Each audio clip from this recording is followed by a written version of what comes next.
तो दोस्तों मार्वल की most awaited movie fantastic four first step आखिरकार रिलीज हो चुकी है और इस फिल्म में साइंस फिक्शन, इमोशनल ड्रामा और पावरफुल एक्शन सीन का जबरदस्त मेल है। और सबसे खास बात यह है कि यह मूवी फ्यूचर एवेंजर्स और मल्टीवर्स के लिए बड़ा रास्ता खोलती है और यह डायरेक्टली कनेक्ट है अगले साल आने वाली एवेंजर्स डूम्सडे से। तो गाइज आज मैं fantastic four first step movie को शॉर्ट में एक्सप्लेन करूंगा, तो चलिए वीडियो को शुरू करते हैं। तो मूवी की शुरुआत होती है एक दूसरे यूनिवर्स में और इसका नाम है अर्थ 828 और हम यहाँ देखते हैं फैंटास्टिक फोर की बिल्डिंग को जिसका नाम है बैक्स्टर बिल्डिंग और यह न्यूयॉर्क के मैनहट्टन में है। और अब इसी बिल्डिंग के अंदर हम सबसे पहले फैंटास्टिक फोर के टीम रीड रिचर्ड एंड उसकी वाइफ सू स्टॉर्म को देखते हैं, जहाँ सू को अभी अभी पता चलता है कि वो प्रेग्नेंट है। रीड और सू प्रेगनेंसी के लिए ट्राई कर कर के हार मान चुके थे और इसलिए यह खबर उनके लिए बहुत खुशी वाली थी। पर रीड सोच में पड़ गया कि कहीं हमारा यह बच्चा भी हमारी तरह स्पेशल पावर वाला ना हो। तो हमारे सामने आता है कि 4 साल पहले रीड, सू, रीड का बेस्ट फ्रेंड वेन और सू का भाई जॉनी स्पेस में स्पेस रेडिएशन पर स्टडी करने के लिए गए थे, पर वहाँ उनकी शिप कॉस्मिक स्टॉर्म के साथ टकरा गई जिसने उनकी शरीर को पूरी तरह बदल दिया। उन लोगों को सुपर पावर्स मिल गए। वेन की बॉडी रॉक जैसी बन गई और उसे लोग द थिंग्स के नाम से बुलाने लगे। जॉनी का पूरा शरीर आग जैसा बन गया और उसे लोग ह्यूमन टॉर्च कहने लगे। रीड की बॉडी रॉबर्ट जैसे स्ट्रेच हो जाती थी और उसे लोग मिस्टर फैंटास्टिक के नाम से जानने लगे। और सू इनविजिबल होने के साथ साथ फोर्स फील्ड क्रिएट कर सकती थी और इसे इनविजिबल वुमेन के नाम से जानने लगे। और उनकी टीम का नाम पड़ा फैंटास्टिक फोर। उन लोगों ने दुनिया को कई खतरों से बचाया। रीड एक इंटेलिजेंट साइंटिस्ट था और सू पॉलिटिकली सारी कंट्रीज को साथ ला दुनिया में शांति लाने की कोशिश कर रही थी। पूरी दुनिया फैंटास्टिक फोर से बहुत ही प्यार करती है। तो हम अभी देखते हैं कि इस वक्त जॉनी और बेन डिनर के लिए रीड और सू का वेट कर रहे थे, जो पहली बार संडे डिनर के लिए लेट हो गए हैं। जॉनी सू और रीड का चेहरा ही देख कर समझ गया कि सू प्रेग्नेंट है। सब लोग सेलिब्रेट करने लगे। पूरी दुनिया को भी यह खबर दे दी जाती है। सब लोग यही सोच रहे हैं कि क्या बेबी के पास भी सुपर पावर्स होगी। रीड इसी चीज की रिसर्च कर रहा है, तो इसी के साथ साथ उन्हें स्पेस से कई नई ट्रांसमिशन मिल रही थी। रीड टेलीपोर्टेशन पर भी रिसर्च कर रहा है। वो एक अंडे को टेलीपोर्ट कर पा रहा था, पर इसके लिए बहुत ही ज्यादा एनर्जी लग रही थी। जिसके बाद जॉनी स्पेस से आई ट्रांसमिशन सुनने लगता है। यह किसी और ही लैंग्वेज में थी। रीड बेबी पर कई बार टेस्ट किया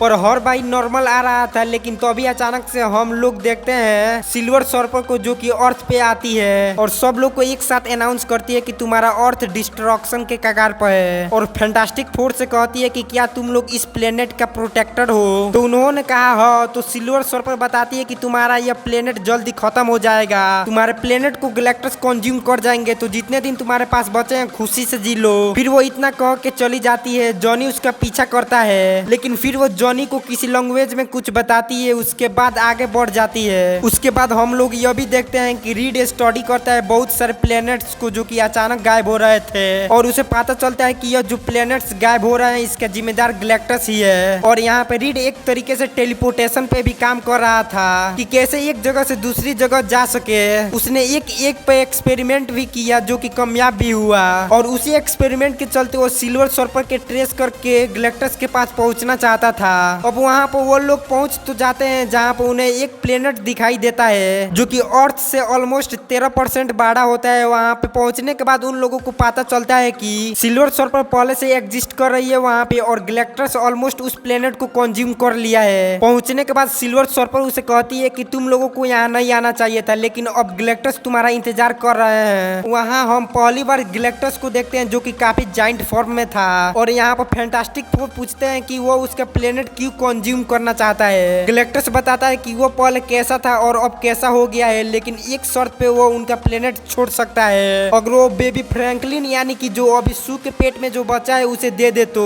गैलेक्टस बोलता है कि इसके अंदर इतना ज्यादा कॉस्मिक एनर्जी है कि उसकी भूख हमेशा के लिए शांत हो सकती है। लेकिन यहाँ पे रीड हैरान हो जाता है क्योंकि उसने सू पर काफी सारे टेस्ट किया था। ऐसा हो ही नहीं सकता, उनका बेबी बिल्कुल ही नॉर्मल है, उसके पास ऐसी कोई भी सुपर पावर नहीं है। लेकिन गैलेक्टस इस बात से डिनाई करता है और वो सीधे सू पे अटैक करने की कोशिश करता है। यहाँ पर जॉनी गुस्से में आके गैलेक्टस के शिप में आग लगाने लगता है और उन लोग किसी तरह से वहाँ से भागते हैं और सिल्वर सर्पर को भी चकमा दे देते हैं और सू का बच्चा स्पेस शिप में ही पैदा हो जाता है और फैंटास्टिक फोर के टीम वापस अर्थ पे आते हैं और रीड लोगों को बताता है कि गैलेक्टस ने कुछ भारी भरकम डिमांड की है वो है उनका खुद का बेबी फ्रैंकलिन रिचर्ड्स। और यहाँ पे जितने भी पीपल हैं जो कि फैंटास्टिक फोर से प्यार करते थे वो एक तरीके से उनको नफरत करने लगते हैं कि एक बच्चे के लिए वो पूरे अर्थ को कैसे खतरे में डाल दी। और यहीं पे फिर इसके बाद हम लोग को पता चलता है कि रीड को समझ में आ गया है कि फ्रैंकलिन के पास सही में सुपर पावर्स है, लेकिन अब उसे अपने बच्चे को भी बचाना है, साथ में पूरी अर्थ को भी बचाना है। यह सिलसिला काफी लंबे समय से चलता रहता है और सू एक बार फ्रस्ट्रेट होकर सीधे पब्लिक के पास पहुंचती है और डिक्लेयर करती है कि जो भी हमसे होगा वो करेंगे और गैलेक्टस अर्थ को कंज्यूम नहीं कर पाएगा।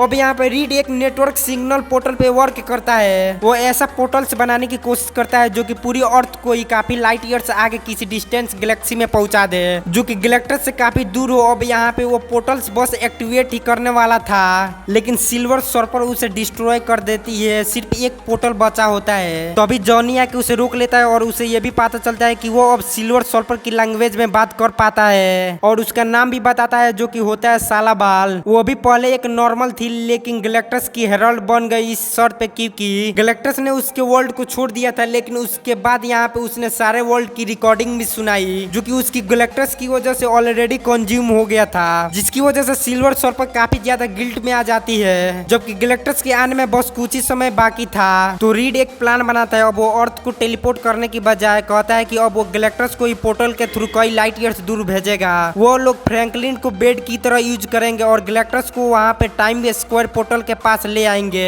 और जैसे ही उस पोर्टल के पास गैलेक्टस आएगा उनके पास ऑलमोस्ट 37 सेकंड होंगे उस पोर्टल को एक्टिवेट करने के लिए और वो गैलेक्टस को कहीं दूर भेज देंगे। फिर जैसे ही गैलेक्टस का शिप वहाँ पहुँचता है तो रीड और सू फ्रैंकलिन को एक स्पेशल क्रेडर में रख के उसे वो टेलीपोर्टेशन ब्रिज के नीचे छोड़ देते हैं। इसके बाद गैलेक्टस उस बच्चे की तलाश करते हुए वहाँ तक पहुँच जाता है। तब जॉनी उसका ध्यान भटका कर वहाँ से असली क्रेडल उठा लेता है और रीड उस जगह पे एक नकली क्रेडल रख देता है। लेकिन गैलेक्टस यह चाल समझ गया था, इसलिए वो उस ब्रिज के पास कदम नहीं रखता और वो फ्रैंकलिन को ढूंढते हुए फैंटास्टिक फोर के बिल्डिंग तक पहुंच जाता है। तो बेन, रीड और जॉनी उसे रोकने की कोशिश करते हैं और वो उससे हार जाते हैं और गैलेक्टस उस बिल्डिंग से बच्चे को उठा लेता है। तब सू अपनी पूरी शक्ति लगाकर एक बहुत बड़ी फोर्स फील्ड बनाती है और उससे वो गैलेक्टस को उस टेलीपोर्टेशन ब्रिज की तरफ धकेलने लगती है। इसी बीच रीड उसके हाथ से फ्रैंकलिन को छीन लेता है और फिर वो अपने मिशन को ऑन कर देता है, जिससे वहाँ एक पोर्टल खुल जाता है और गैलेक्टस उसमें खींचने लगता है, लेकिन वो उसके अंदर जाने के बावजूद भी फिर से बाहर आने लगता है। तब जॉनी अपनी कुर्बानी देने का सोचता है और अपनी पूरी ताकत से गैलेक्टस को उस पोर्टल में धकेलने जाता है, लेकिन तभी वहाँ सिल्वर सर्फर यानी सालावाल आ जाती है, जिसके अंदर अब इंसानियत जाग गई थी। इसलिए जॉनी को रास्ते से हटा कर खुद गैलेक्टस को एक जोरदार धक्का मारती है, जिससे वो खुद उस पोर्टल में चली जाती है और फिर वो पोर्टल बंद हो जाता है, जिससे फ्रैंकलिन और ये दुनिया बच जाती है। लेकिन उधर सू ने गैलेक्टस को हराने में पूरी शक्ति लगा दी थी, इससे वो मर जाती है। यह देखकर रीड, जॉनी और बेन बहुत ही दुखी होते हैं। तो फ्रैंकलिन सू के पास आता है और जैसे ही वो अपनी मरी हुई माँ को हाथ लगाता है तो इससे वो जिंदा हो जाती है, क्योंकि इस बच्चे के अंदर असीम शक्ति थी जिससे वो कुछ भी कर सकता था। और अब वहाँ के लोग और वो सब फैंटास्टिक फोर के जीत को सेलिब्रेट करते हैं। मूवी के मिड क्रेडिट सीन में 4 साल बाद का टाइम दिखाया जाता है, जहाँ फ्रैंकलिन थोड़ा बड़ा हो चुका था और सू एक बुक पढ़ाकर उसे सुना रही थी। फिर जब वो एक दूसरा बुक लेने वहाँ से हटती है तभी उस जगह पर एक अनजान आदमी प्रकट हो जाता है, जिसने हरे कपड़े पहने थे। उसके हाथ में एक मेटल का मास्क था और वो फ्रैंकलिन को पकड़ के बैठा था। यह आदमी है डॉक्टर डू, मल्टीवर्स का नया विलन, जो कि शायद फ्रैंकलिन की पावर हासिल करने यहाँ आया है। इसके आगे की कहानी एवेंजर्स डूम्सडे में दिखाई जाएगी। तो दोस्तों यह थी fantastic four first step movie की एक्सप्लेनेशन। अगर आपको यह वीडियो अच्छी लगी तो वीडियो को लाइक और शेयर जरूर करिए और ऐसे इंटरेस्टिंग वीडियो के लिए हमारे चैनल को सब्सक्राइब कीजिए। मिलते हैं अगले वीडियो में, तब तक के लिए बाय।